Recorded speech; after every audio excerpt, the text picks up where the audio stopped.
E aí galera, beleza? Tudo bem? Como é que vocês estão? Eu espero que todos estejam bem. Bom, vai te mostrar então rapidão. 1, 2, 3, foi. É isso aí, tá ligado? Então galera, voltando aí mais um assunto, vou falar pra vocês a respeito como é mesmo nome? Tipo assim, uma questão que muitos levantam, né? O Brasil, ele foi de fato mais rico do que os Estados Unidos no seu período colonial. Eu posso dizer que sim, gente, pelo que eu estudei, né? Pelo que eu tentei fazer uma live explicando, né? Mas minhas lives estão caindo, né? Isso que às vezes é meio chato, né? Eu, tipo assim, fazendo live, eu posso colocar aí na tela os exemplos pra vocês verem, né? Nas imagens e tudo mais, né? Mas enfim, né? Sem mais delongas, sem mais enrolações, deixa eu falar por quê. Bom, gente, durante esse tempo aí, nas colônias inglesas que formariam os Estados Unidos, eles tiveram alguns problemas, né? De não achar tanta coisa, de não produzir tantas culturas agrícolas que tinham uma demanda muito grande no continente americano, perdão, no velho continente, né? E também sem falar que as coisas que talvez eles cultivavam eram muito mais para a subsistência deles, né? E para o consumo interno, não tanto para o consumo externo, né? Mas enfim, e alguns fatos que fez com que o Brasil fosse mais rico que os Estados Unidos, pelo menos no seu período colonial, né? É que primeiro a gente teve a mineração, né? Eles encontraram muito ouro em Minas Gerais, né? Alguns falam que durante esse tempo Minas Gerais foi o lugar que mais se encontrou ouro no planeta, né? Não sei se aproximadamente 800 bilhões de toneladas de ouro achou, né? Ouro 24 quilates e também pedras preciosas, né? Encontraram em Minas Gerais. Então, né? Muitos dizem que sim, né? Que Minas Gerais se tornou o lugar no mundo que mais se produzia ouro, né? No planeta, mas enfim, né? E também as cidades eram muito bem estruturadas, né? Quando eles lançaram, eles falaram muito sobre o Rio de Janeiro e Salvador, né? Mas porém, né, o Rio de Janeiro, eu acho que assim, os cariocas se uniram muito naquele tempo porque várias vezes os franceses tentaram tomar, na cidade do Rio de Janeiro, tentaram tomar o Rio de Janeiro de assalto, né? E a gente teve a Confederação dos Tamoios, né? Que eu já falei muito aqui, né? Sobre os Tamoios, teve, enfim, né, como é mesmo nome, a Guerra da França Antártica, né? Não sei o que, enfim, né? Então isso daí tinha também um grupo de estudantes, né? Isso poucos falam, né? Os estudantes lá do Rio de Janeiro, né? Os cariocas, e tinha uma guarda, não sei, né? E aí eles viram que os franceses estavam tentando invadir aquela cidade na Rua Mata Cavalos, né? Essa Rua Mata Cavalos no Rio de Janeiro, acho que até hoje tem lá, né? E aí esses estudantes, né, basicamente jogaram os cadernos livros no chão, né? Isso acho que foi lá pra 1550, né? 1550 por aí. E eles jogaram os cadernos no chão, os guardas também, né? Estavam lá, todos se reuniam, né? Ali com os estudantes pra tentar tirar os franceses daquele lugar, né? E infelizmente, né, gente, eu acho que todos os estudantes ali morreram, né? Eles não estavam com arma, não estavam com nada, né? E os guardas também morreram, né? Porque o equipamento nosso era inferior, né? Ao que os franceses tinham. Mas enfim, né? Então, assim, tô dando exemplos, né? Eu acho que, goste ou não, né? Várias invasões, várias coisas ruins que eles tentaram fazer no Rio de Janeiro fizeram com que os cariocas se unissem, né? Isso daí foi um passo pra frente, né? Antes de acontecer em qualquer outro lugar do continente americano, né? Isso daí aconteceu no Rio de Janeiro. E, enfim, né? Eu também não gosto muito também, por outro lado, não gosto muito dessa tese, né? Tipo, precisa de guerra pra um país, pra um povo, acho que não, né? Eu acho que o que faz um povo se unir é o senso de identidade nacional, né? O senso, que mais? Além do senso, não é compaixão, tem outro nome, né? A consciência nacional, né? Que o povo precisa se unir, que a gente precisa ser uma nação só, uma nação forte, uma nação soberana, né? Então, eu acho que isso daí, obviamente, é muito mais eficaz do que você ter guerra, né? Guerra em via de regra, nunca é bom pra nenhum dos dois lados, né? Quem ataca, quem é o atacado, né? Quem defende. Então, eu particularmente penso isso, né? Mas enfim, o fato é que, né? Pelo menos essas invasões estruturaram melhor a cidade do Rio de Janeiro, né? Nesse tempo. E Salvador, né? Salvador também tem os mapas antigos, né? As primeiras coisas topográficas fizeram na cidade aí de Salvador, né? Os portos, né? As coisas, né? Acho que, inclusive, o primeiro lugar que como é mesmo nome? O Pedro Álvares Cabral desceu aqui no Brasil, foi em Porto Seguro, na Bahia, né? Aí perguntaram pro molequinho, o que o Pedro Álvares Cabral falou quando ele veio pro Brasil? Daí ele falou, cheguei, Brasil, cheguei, ele ainda fala, não fala nem cheguei, ele fala, cheguei, Brasil, né? Engraçado, mas enfim. Bom, ele fala que tem muita menina parda, indígena, bonita, né? Quem sabe onde eu vou lá na Vielas, pessoalmente, né? Mas enfim, brincadeiras à parte, né? Então, a Bahia, né? Salvador ficou muito bem estruturado, faz isso, né? A igreja e tudo mais, né? Mas o que eles esqueceram de falar é que São Paulo também, né? Aqui, a Vila de São Vicente, foi a primeira câmara que foi construída no continente americano, né? A primeira câmara de São Vicente foi feita em 1532, né? E aí foi um adianto, foi um salto pra frente, porque essas coisas mais burocráticas, estatais, governamentais começaram a ser feitas, né? Então, como eu estava falando, a questão do ouro, pedras preciosas em Minas Gerais, né? Inclusive, essas cidades aí de Ouro Preto, Diamantino, né? Elas se parecem muito com algumas cidades do velho continente, né? Bastam vocês verem, né? E as cidades sendo fortificadas, como o Rio de Janeiro, né? Por causa dessas invasões, Salvador, né? Que também é um lugar estratégico, no qual talvez eles tinham mais facilidade para desembarcar lá, né? Era muito mais, não é que é propício, né? Mas era mais fácil de se situar, né? Ali tinha uma boa localização, né? Eles desciam em Salvador, que é a Baía de Todos os Santos, né? E por isso que o estado da Bahia ganhou esse nome de Bahia, né? Porque antes era Baía de Todos os Santos, né? Mas enfim, né? E também não vamos esquecer aqui do meu estado, o estado de São Paulo, né? Que a primeira câmara, né? A primeira burocracia estatal, né? A câmara, ela foi um adianto, né? Tudo se resolveu. A câmara, nesse sentido, foi basicamente uma mini prefeitura, né? Então também foi interessante isso daí, né? Foram alguns passos avante, né?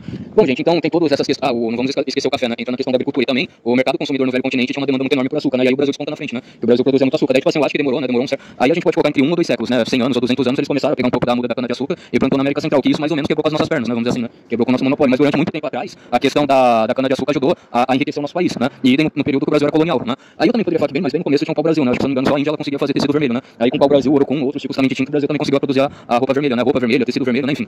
Então tudo isso daí fez com que o Brasil despontasse na frente durante esse começo, né?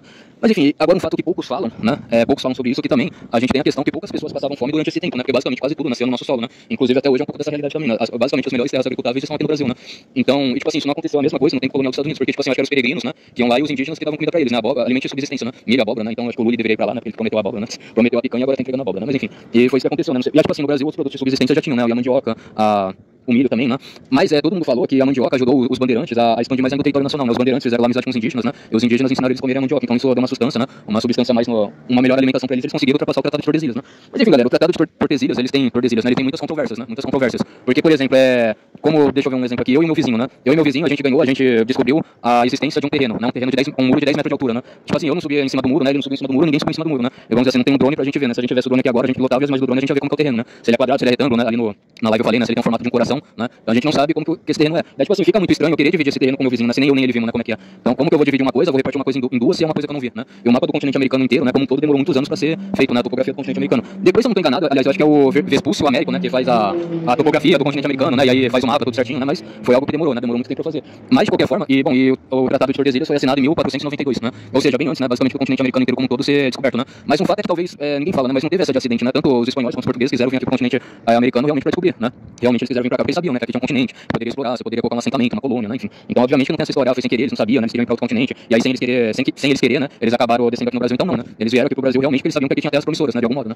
Basta a gente ver a questão aí do Tratado de Tordesilhas, né? Mas o Tratado de Tordesilhas foi assinado em 1492, né? Se eu não estou enganado. Mas enfim, então, mesmo com essa questão do Tratado de Tordesilhas, a amizade dos indígenas com os bandeirantes e a alimentação da mandioca fez com que o nosso espaço territorial, né? A nossa territorialidade aumentasse, né? Por isso que até hoje o Brasil é um país que tem dimensões continentais, né? Por causa que os bandeirantes, eles desbravaram, né? Eles exploraram, eles se aventuraram e eles acabaram descumprindo o Tratado de Tordesilhas, né? Que Portugal e a Espanha tinham feito, né? E aí, obviamente, depois que o Brasil foi independente, o Brasil herdou essas terras de Portugal, né? Mas enfim, né? Enfim. Bom, agora deixa eu ver se falta mais algum detalhe, né? Eu já dentro na questão da produção da cana-de-açúcar, da agência ao vídeo. Acho que eu vou fazer isso, né? Acho que não falta mais não. Bom, obviamente, né? Eu esqueci de mencionar esse fato aí, né? Esse detalhe super rico, né? Os peregrinos lá na América do Norte com os indígenas, né? Os indígenas ensinando eles comer, né? A abóbora, o milho, entre outros alimentos de subsistência, né? Acho que eles comiam carne de bisão, né? Como é mesmo? O nome do bisão mascarado, né? Tinha uns outros animais também, né? Que eu acho que eles comiam. Que não era a mesma coisa que aconteceu aqui. Então, óbvio, né? Mulheres pardas, indígenas, né? Altas, enfim, né? Então, outro detalhe aí. Mas enfim, brincadeiras à parte, foi isso que aconteceu lá, né? Diferente do que aconteceu aqui. Daí tem a conquista do Oeste, né? Não sei o quê, mas enfim, né? Acho que aí já é uma outra parte, né? Acho que depois das 13 colônias, né? Aí é diferente a história lá, né? Mas enfim. E depois de tudo isso que aconteceu, né? Aí todo mundo fala, mas Portugal tinha que investir, não sei o quê, né? Não só sugar as riquezas do Brasil, não sei o quê, né? Mas tem algumas controvérsias também, né? Acho que no ano de 1660, né? Eles fizeram o estaleiro do Galeão, né? Pra construir navio de guerra lá no Rio de Janeiro, né? Esse estaleiro do Galeão, no Rio de Janeiro, acho que existe até hoje, né? Se eu não tô enganado, acho que Galeão é uma mina de um barco de guerra, né? Um navio de guerra, né? Enfim. E também, Portugal colonizou Macau, né? Macau, assim, tem muitos inscritos, né? Eu acabo vendo Macau tudo é escrito no nosso idioma, né? Tudo é escrito em português, você não acha um bueiro, né? Uma placa que não tenha o nosso idioma escrito nele, né? E Macau é rico, né? Então acho que depende, gente. Acho que também teve outros fatores, né? Acho que pode ser uma má administração, né? Algumas coisas, mas tem outro contexto, né? Mas enfim, aí falar, os Estados Unidos deram a volta por cima, né? Fazendo as coisas, investimento, inovação. Os Estados Unidos também fizeram boas e generosas propostas para atrair profissionais altamente qualificados, né? Que faziam as coisas. Isso daí seria fuga de cérebros, né? Que falar uma pessoa muito especializada vai em tal país, porque lá paga melhor, lá a remuneração é melhor, lá você é mais valorizado, né? Então aconteceu isso, né? Isso infelizmente não aconteceu no Brasil, né? Acho que também por causa do golpe da República que deram, né? Mas acho que o Dom Pedro I e o Dom Pedro II tinham eles estavam dando andamento para esse tipo de situação, né? O que também aconteceu lá nos Estados Unidos. Mas enfim, agora para finalizar, né? Eu vou falar aí brevemente sobre a questão da cana-de-açúcar e eu fecho com tudo, né? Acho que óbvio, gente, né? Infelizmente a gente teve a escravidão, né? No continente americano inteiro, então boa parte, né? Da cana-de-açúcar que era produzida era por mão escrava, né? Escravagista, que é ruim, né? O que infelizmente marcou nossa história negativamente, né? Bom, aí vocês encontram imagens também, né? Da produção açucareira, né? Que os escravos iam lá, moíam, né? Bom, deixa eu ver se tem alguma observação para me fazer a esse respeito, né? Desse ciclo do açúcar, né? Peraí que tinha algumas observações que eu gostaria de fazer, né? Também tinha uma parte que falava, né? Que os indígenas quebravam os engenhos, né? Que eles não conheciam. E também aí fala um pouco, né? Sobre a escravidão indígena. Só que não aconteceu a escravidão indígena, né? Que eu também acho que eu já falei em outros vídeos, né? Primeiro que o indígena não sabia mexer com esse tipo de equipamento, né? Que era bem diferente, né? Eles também não sabiam que era plantar em larga escala, né? Porque eles eram só uma rocinha ali quando acabou, né? Acho que tem um fator que o escambo, né? O escambo é que fala, né? O índio foi lá trabalhar porque ele quis, né? Ninguém meio que assim forçou, né? Se ele achava bom, sei lá, colocar 5 toras de pau-brasil dentro do porão, dentro do convés da caravela pra ganhar um espelho, né? Ele fez porque ele quis, né? Mas enfim, a questão do escambo, né? Tinha outra questão também que a Igreja Católica, ela queria catequizar o indígena, né? A Igreja Católica falava que o indígena tinha alma, né? Então você tem que catequizar o indígena porque a Igreja Católica, ela via isso, né? Ela via que era muito bom você ter um continente americano inteiro e seja católico, né? Então isso era também um grande trunfo da Igreja Católica, né? Vamos dizer assim, todo branco, né? Toda pessoa branca, né? O indígena, né? O mestiço de indígena, né? Que, sei lá, saiba falar a língua, né? O nosso idioma oficial, né? Não tupi, né? Inclusive eu sou muito, assim, favorável, né? Eu sou muito simpatizante que o idioma tupi volte a ser o segundo idioma, né? O segundo idioma oficial falado aqui no nosso país, né? Mas enfim, e todo mundo, né? Que saiba falar o nosso idioma, né? Que sei lá, branco ou mestiço ou indígena, tem que catequizar um indígena, né? Sei lá, ele tá lá na tribo dele, você tem que ir lá pregar sobre Deus, fazer a catequese dele, né? Então tinha essa questão da Igreja Católica no continente americano inteiro, né?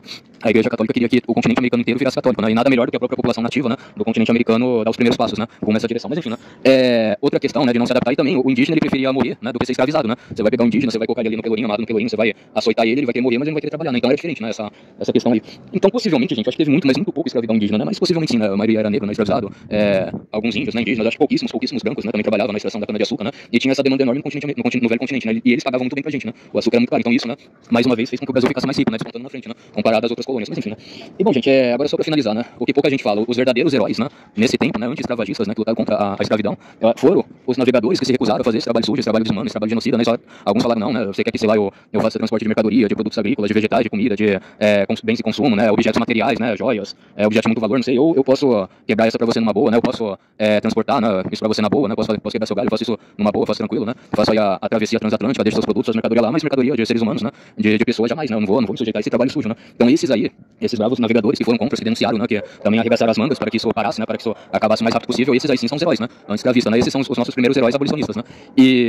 E fora eles, também as tribos que também se recusavam a vender os vencidos, né? Eles falavam, não, a gente troca, né, outras coisas com vocês, produtos, sementes, né, aqui da nossa terra, técnicas de construções, né, dessas ocas, dessas coisas, tecido a gente pode trocar, animal, né, pele de tecido, né, pele de leopardo, pele de não sei o que, a gente troca com vocês, né, em troca de armas, em troca de, sei lá, de ouro, de diamante, né, de outras coisas aí que vocês do velho continente têm, né, mas a gente trocar uma pessoa, né, um ser humano, nosso semelhante, por uma arma, por um ouro, por um espelho, a gente não vai trocar não, né. Então acho que essas tribos aí que eram abolicionistas, que foram contra, né, a escravidão transatlântica, essas aí sim, né, fizeram a diferença e essas são as grandes heroínas da abolição, né, da abolição da escravatura, né, que é algo que infelizmente, né, isso é algo que, infelizmente, na sala de aula eles não falam, né? Então, acho que é isso. Bom, gente, agora que eu já falei toda a parte histórica, então, sim, a gente pode falar que o Brasil, né? Eu pontuei essas coisas aí também, né? Pra acabar com essa narrativa, né? Marxista, que, só o homem branco, não sei o que, o europeu escravizou, como é mesmo, extorquiu, explorou, né? Então, eu dei todo o contexto histórico pra vocês, né? Eu falei toda a nossa história, né? E aí vocês vejam, né? As coisas, né? Que eles não falaram, né? Mas eu falei pra vocês, então veja que a história ela é muito mais profunda, né? Do que a gente pensa, né? Eles são cheios de falar um terço da história, juntar com o final da história e falar como se aquilo fosse verdade absoluta, né? Mas, enfim.